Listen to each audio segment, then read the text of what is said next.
Vamos a ver el enunciado de este ejercicio, el cual voy a mostrar como ejemplo de aplicación de los conceptos ya previamente vistos. Me refiero a lo que era voltajes eficaces o valores eficaces de corriente y voltaje, potencia aparente, potencia fasorial, factor de potencia.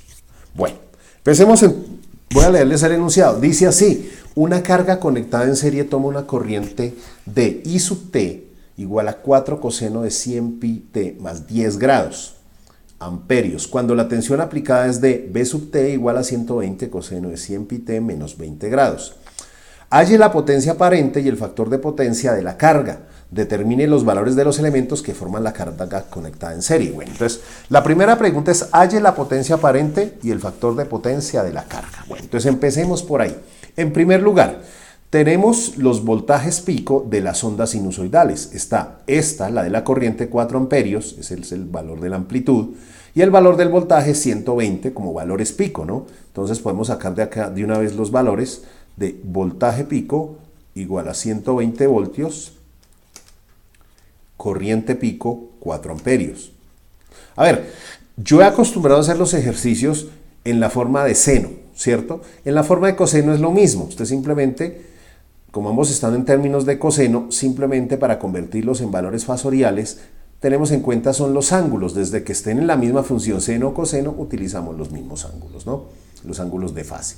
Entonces, aquí podemos saber, por ejemplo, que el valor de teta es de menos 20 grados, y el valor phi, que es el ángulo de fase de la corriente, es 10 grados. Bueno, con estos datos entonces ya tenemos para hacer lo que necesitamos. Halle la potencia aparente. Entonces, necesito de los valores RMS. Recordemos que la fórmula dice que el valor RMS es el voltaje pico sobre la raíz de 2. Entonces, tomo el 120, que está en voltios, y lo divido entre la raíz de 2. La raíz de 2. Raíz de 2. Listo. Hagamos esto en la calculadora. Entonces, en este caso, 120 dividido entre la raíz de 2. Eso nos da 84.85. Entonces, eso nos da 84.85 voltios. A veces es común que en los libros, cuando estamos hablando de valores eficaces, siempre le coloquen aquí los subíndices AC para indicar que es voltaje corriente alterna, y eso se asocia directamente a los valores RMS. Con la corriente RMS hacemos otro tanto. Entonces, tomamos el valor pico de la corriente y lo dividimos sobre la raíz de 2. Entonces, el valor pico de la corriente es 4 amperios, que dividido entre raíz de 2 nos daría, entonces, ahora también calculadora. Entonces, vamos a ver. Sería 4 dividido entre raíz de 2. Entonces 4 entre raíz de 2 da 2.83. 2.83 amperios. Eso es un valor aproximado, ¿no? Listo, ya con esto entonces podemos empezar a contestar lo que nos preguntan. La primera pregunta, o lo primero que se pide hallar, es la potencia aparente. Entonces, la potencia aparente, a la que llamamos S, es el producto de los valores eficaces de corriente y voltaje. Entonces, es multiplicar 84.85 voltios AC por la corriente, que es 2.83 amperios. Y todo esto, la potencia aparente, no se expresa directamente en vatios, aunque voltio por amperio es vatio, se deja indicado como VA, pues, para indicar que es un valor aparente, no es el valor real que se está disipando, que corresponde a la potencia promedio de un circuito. Entonces, vamos a hacer el cálculo. Tenemos que el resultado es 84.85, 84,85. Yo estoy acostumbrado a decir punto porque trabajo mucho con eso, pero esta calculadora siempre toma los valores decimales en comas, ¿no? 2,83. Eso nos dará 240.13, esa sería una buena aproximación. 240.13 voltio amperios. Listo, ahora vamos a hallar, según nos pide, la potencia aparente, el factor de potencia. Entonces, recordemos esta cosa. Primero tenemos que hallar, para hallar el factor de potencia, que es lo que nos preguntan enseguida, nos estaría pidiendo o necesitamos la potencia promedio, la cual la podemos hallar a partir de lo que ya vimos, los valores eficaces, corriente por voltaje, coseno de la diferencia entre las fases. Es decir, acordémonos esto, el voltaje de la fase del voltaje, que en este caso sería menos 20 grados, menos la fase de la corriente, que es 10 grados. Esto que está aquí, esto que vimos, corresponde al valor S que hallamos anteriormente. Es decir, la potencia promedio será igual a 240.13 por el coseno de menos 20 menos 30, y eso en grados. Bueno, voy a hacer esa operación. Esto sí va a dar en vatios. La potencia sí se toma en vatios porque esta es la potencia promedio y esa potencia siempre se disipa por la parte resistiva de la impedancia total de cualquier red de impedancias, ¿no? Entonces, procedemos aquí de la siguiente forma. Decimos 240,13 multiplicado por el coseno de menos, ay Dios, tuve un error aquí, es menos 30 grados. Disculpen aquí. Me di cuenta que por la premura, escribí muy rápido acá, esto no es 30, es menos 10. Estaba pensando más en el resultado. Bueno, ahora sí. Volvemos a la calculadora. Eso nos da menos 30 grados, ¿no? Menos 20 menos 10 es menos 30. Menos 30. Listo. Nos da 207.96 si lo hacemos con aproximación. Entonces, potencia promedio, 207.96 vatios. Ahora sí, el factor de potencia, lo veíamos previamente, es la potencia promedio dividida entre la potencia aparente, es decir, 207.96 vatios entre la potencia aparente, que es 240.13 voltioamperios. A pesar de que no escribimos en las mismas unidades, en realidad se está hablando de lo mismo. Vatio es voltioamperio y por lo tanto aquí el factor de potencia sería adimensional. Entonces, lo que tenemos es que el factor de potencia es igual entonces al resultado de esta división. El resultado de esta división será, perdón, subimos esto un poco, y vamos a hacer la operación. Entonces sería 207.96 dividido entre 240.13 nos da como resultado aproximadamente 0.866, ¿no? Es decir, 0.866. Ese es el factor de potencia, pero hay que aclarar algo. El factor de potencia tiene dos opciones. O es un factor de potencia adelantado o en adelanto, o un factor de potencia en atraso o atrasado. Se dice que en un circuito alimentado por corriente alterna, hablamos de factor de potencia en adelanto cuando la corriente tiene una fase positiva respecto al voltaje. Entonces, como vemos acá, también se puede tomar cuando el coseno o la suma o el argumento de la función coseno aquí es negativo, entonces se dice que la corriente está en adelanto y por ende el factor de potencia está en adelanto. Eso es lo que ocurre. Entonces recordemos, factor de potencia está en adelanto, si la sumatoria de lo que hay al interior de esto es negativa. Raro, ¿no? Negativo aquí significa que está en adelanto. Si fuera positivo, estaría en atraso.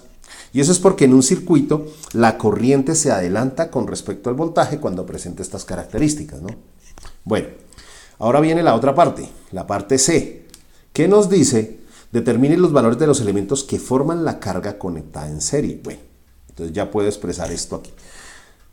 Bueno, vamos a hacer una expresión. Vamos a indicar fasorialmente el valor de la corriente es 4 en ángulo de 10. Recordemos que eso viene de las funciones sinusoidales que nos dieron originalmente. y el voltaje fasorial es igual a 120 en ángulo de menos 20.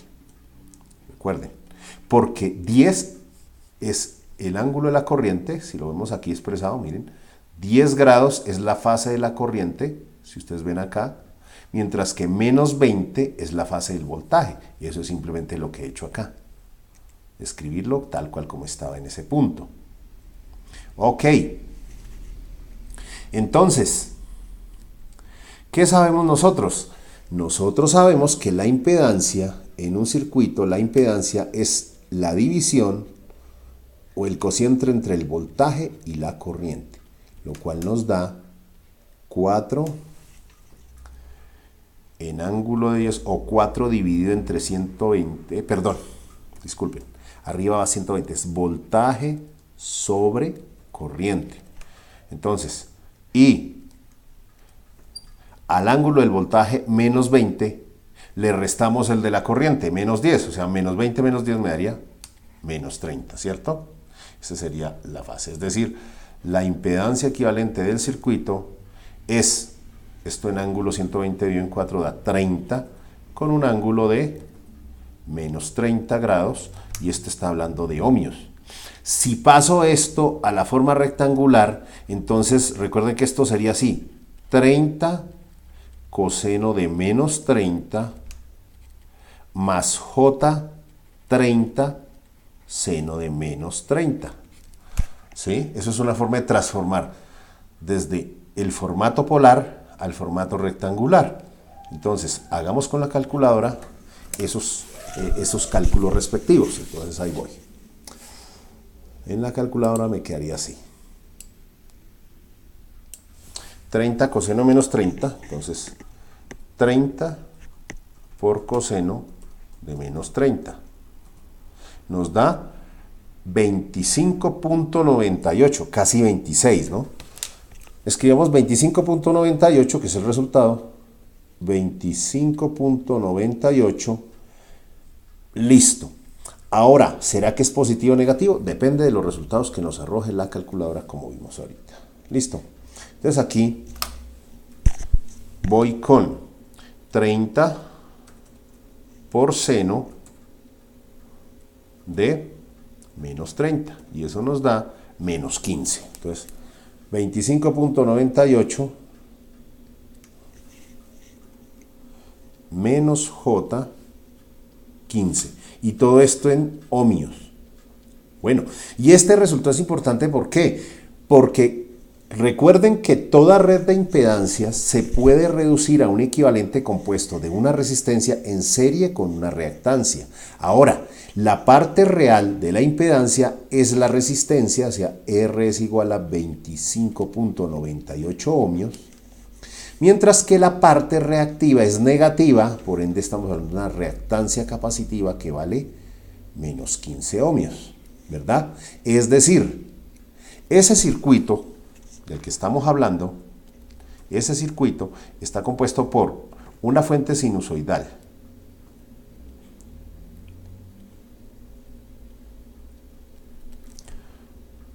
donde tenemos una resistencia, cuyo valor también conocemos, una resistencia que vale 25.98 ohmios, que está en serie con una capacitancia, ya que cuando la reactancia es negativa, como en este caso, es porque lo origina una capacitancia. Esto es menos J 15 ohmios, ¿no? Listo, aquí tenemos nosotros un voltaje pico de 120, o sea, un voltaje pico 120 voltios, con una frecuencia angular de 100 pi. ¿De dónde saco ese 100 pi? Veamos aquí arriba. A ver, desde el enunciado nos dicen que la corriente y el voltaje tienen esta expresión matemática. Entonces aquí podemos ver lo que acompaña a t dentro de la función coseno, tanto en la corriente como en el voltaje, es 100 pi. Esos valores, ambos, representan la frecuencia angular, es decir, omega. ¿Para qué me sirve eso? Para hallar la capacitancia del elemento, para saber cuánto vale realmente. Entonces recordemos que la la reactancia capacitiva es 1 sobre omega C. De aquí despejando me daría que C, capacitancia, es 1 sobre omega X sub C, donde aquí no tenemos en cuenta el signo, ¿no? Entonces esto sería 1 sobre omega, que es 100 pi por 15, que es la reactancia capacitiva, y esto me tiene que dar en faradios. Listo, vamos a ver cuánto nos da el resultado. Entonces la capacitancia será igual, calculadora. Entonces, la calculadora me dice, aquí simplemente borro, 1 dividido entre, pues, 100 pi por 15, listo, el resultado de eso es 0.0021. Entonces, en notación científica acá, la notación científica me diría que esto es 2,12, ¿cierto? Por 10 a la menos 4, pero si lo quiero expresar, por ejemplo, en microfaradios, que comercialmente es más viable encontrarlo así. Entonces, aquí cuento 6 espacios. 1, 2, 3, 4, 5, 6. 212.2 si lo aproximamos. Entonces, 212.2 microfaradios. Es decir, esa sería la capacitancia asociada del condensador que está en serie con esta resistencia para la frecuencia que nos dan acá. Bueno, entonces hemos resuelto todas las inquietudes de este circuito. Espero que haya sido claro para lo que estamos haciendo. Nos veremos en una nueva oportunidad. Agradezco su atención.